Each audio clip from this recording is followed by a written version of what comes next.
the 40 pounds failure. Picture this. You are 3 days into a hike that went wrong. The weather turned, the trail washed out, and now you need to hoist your gear up a tree to keep it away from bears. Or maybe you're setting up a ridgeline for a tarp because the sleet is coming down sideways. You reach into your pack and pull out that brand new hank of olive drab paracord you bought online. It says 550 inches right on the label. That means 550 pounds. That is the weight of a full grown Bengal tiger. That is the weight of a heavy motorcycle. You are feeling good. You are feeling prepared. You tie off your rucksack, weighs 40 pounds, maybe 45. You throw the line over a branch, you hoist the bag up, and the moment the bag swings free of the ground, the cord catches on a piece of rough bark. It's a tiny snag, a minor jerk, and then you hear it snap. The bag hits the dirt with a thud that you feel in your chest. The cord didn't fray, it didn't unravel. It sheared clean like a piece of dry spaghetti.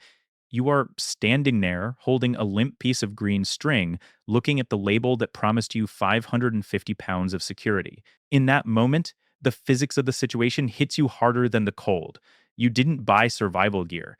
You bought a lie wrapped in tactical marketing. This isn't a manufacturing defect. This isn't a bad batch. This is the intended result of a massive, unregulated gray market designed to sell you shoelaces at survival equipment prices. Most of the cordage sitting in bug-out bags across the world right now is functionally useless. It is dangerous. And if you don't know how to tell the difference between the real thing and the polyester imposter, that rope isn't going to save your life. It is going to be the reason you fail. The label loophole aspiration, let's back up and look at the crime scene. How is it legal to print 550 pounds on a rope that snaps under the weight of a toddler? It comes down to a loophole the size of a cargo plane. In the survival industry, we love our buzzwords. We love tactical, mil-spec, and heavy duty. But the word paracord is not a trademark. It is not a protected legal term.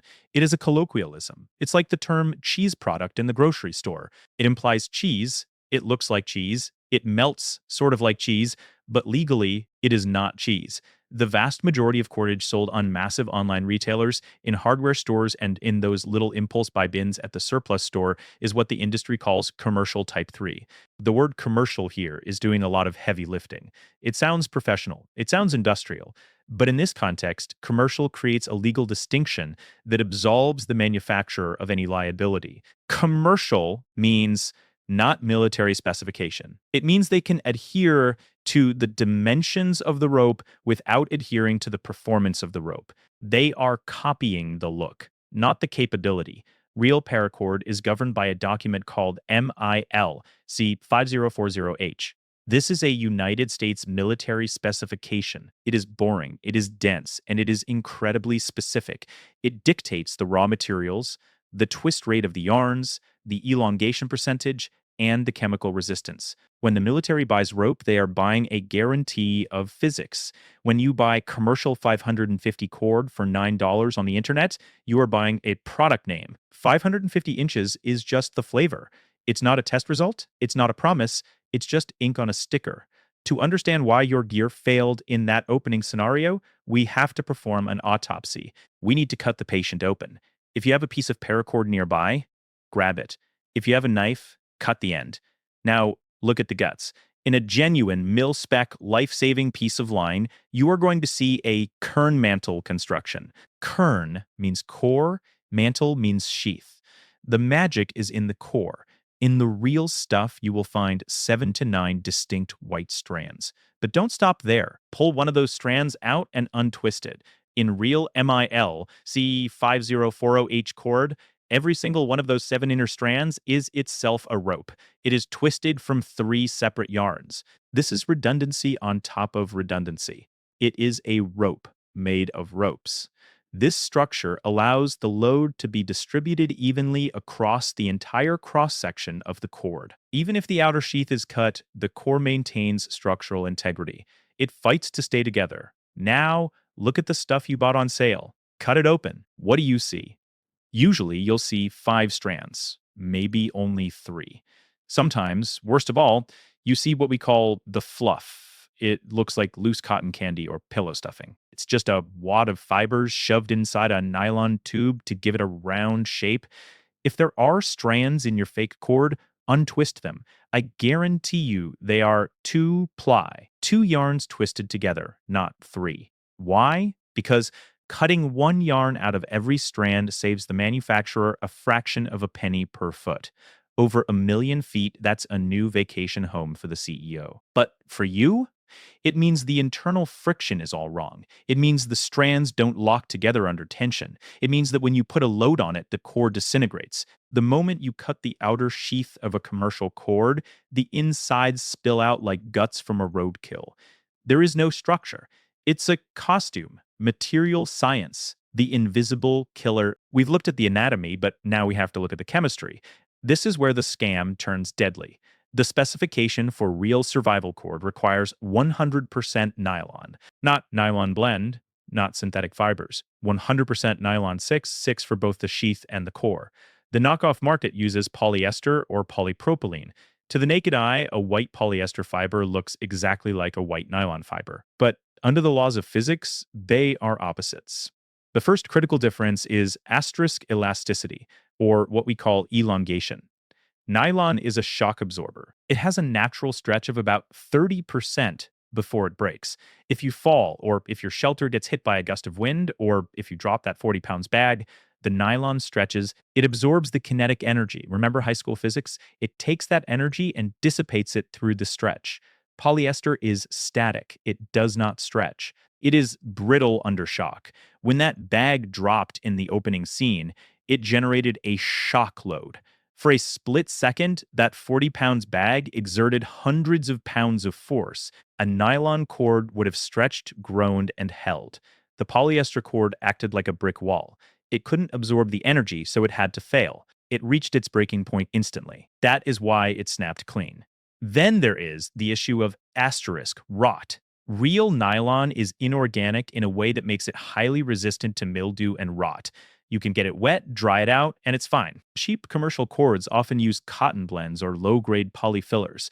These materials are sponges. They absorb moisture and hold it inside the sheath. You might think your rope is dry because the outside feels dry, but the core is a damp, rotting mess. You pack it away in your bug-out bag, and 6 months later, when the hurricane hits, you pull it out. It looks fine. But the core has turned to dust. You pull on it, and it crumbles in your hands.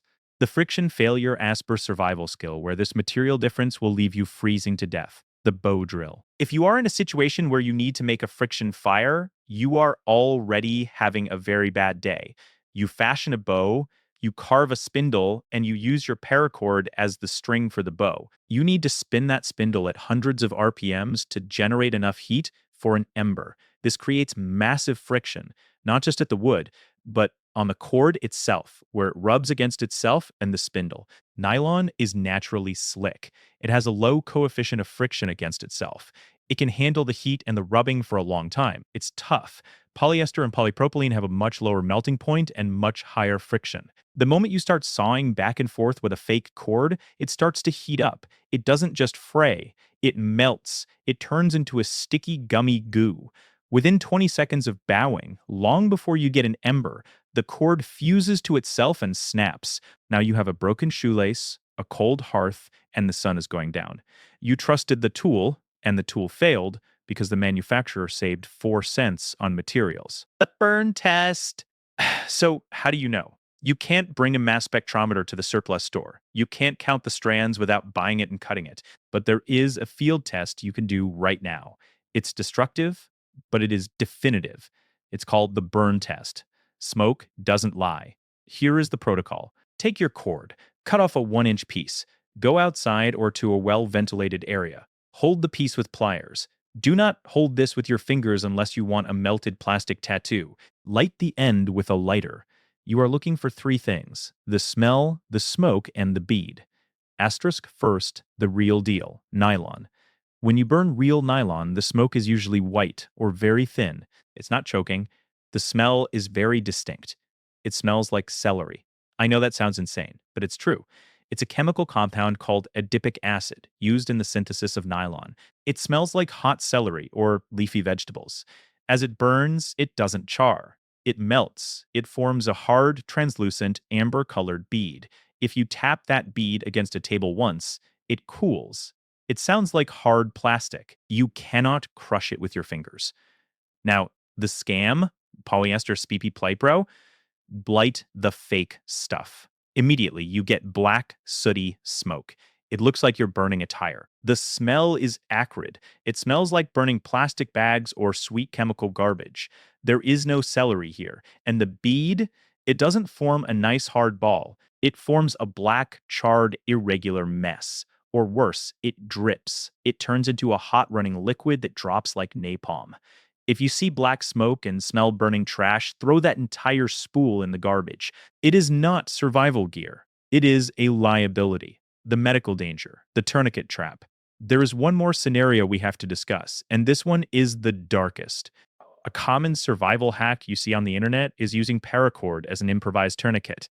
Now, let me be clear. You should always use a commercial, windlass style tourniquet, like a cat or soft T if you have one. But in a worst case scenario, people are trained to use what they have. If you have to use rope to stop an arterial bleed, the width and the shape of the rope matter. Real Mil-Spec cord with that twisted, dense core stays round under pressure. It acts like a cable. It compresses the tissue and the artery underneath. The fake stuff, the commercial cord with the fluff core, the moment you torque it down to stop the bleed, the core collapses. The air is squeezed out of the fluff. The cord goes flat. It turns into a ribbon, a very thin, very sharp ribbon. At that point, you are no longer compressing the limb, you are slicing it. The fake cord acts like a cheese wire. As you tighten it to stop the blood, it cuts through the skin and into the muscle. It causes massive secondary tissue damage, and worse, because it's cutting rather than compressing, it often fails to actually stop the arterial flow. You are mutilating the patient or yourself while they bleed out. The failure of the material turns a rescue attempt into an amputation. What to buy? The magic code asterisk. By now, you're probably looking at your gear with a lot of suspicion. Good, you should be. So, how do you actually buy the right stuff? How do you dodge the scam? First, stop typing paracord into the search bar. You are casting too wide a net. You are asking to be lied to. You need to search for the specific military standard. You type asterisk Mil-Spec C 5040H type 3. You are looking for a vendor that explicitly states they are a certified US government contractor. So once you get the cord, how do you verify it without burning it? The US military thought of this. There is a TEL built into the manufacturing process of genuine Mil-Spec gear. It's called the asterisk manufacturer ID marker asterisk. When you cut open the core of genuine government contract rope, look closely at those 7 twisted strands. It's sometimes be colored. It might be red, yellow, or black. It will stand out against the white nylon. That colored strand is a code that tells the government exactly which factory made that rope. If the rope fails, they can trace it back to the source. Commercial scammers almost never bother with the ID strand. It adds cost and complexity. If you cut your cord open and it's all white, it might be good nylon, but it's not Mil-Spec. If you cut it open and you see that colored tracer running through the heart of the rope, you know you are holding a tool that was engineered to keep a paratrooper alive. Your life hangs by a thread, asshole. We live in a world of abundance, but also a world of dilution. We have access to more gear than any generation in history, but the quality of that gear has been quietly hollowed out by a race to the bottom. In a survival situation, rope is not just an accessory. It is a foundational tool. It is the tool that builds other tools. You use it to build your shelter. You use it to set the traps that catch your food. You use it to splint a broken leg or repair a broken pack. If the foundation is rotten, the house falls. If your rope is fake, everything you build with it is a trap waiting to spring. So here is my challenge to you. I want you to get up, go to your bug out bag, your car kit, or that junk drawer in the kitchen. Pull out your paracord. Cut 1 inch off the end. Burn it! If it smells like celery and leaves a hard, clear bead, you're good. Put it back in your kit. But if it screams with black smoke and smells like a dumpster fire, do not hesitate. Do not think, oh, I'll just keep it for tying up bundles of newspapers. No. In a high-stress moment, you will grab the first thing you see. If that thing is weak, it will betray you. Throw it in the trash. Right now, your life hangs by a thread. Make sure it's a thread you can trust.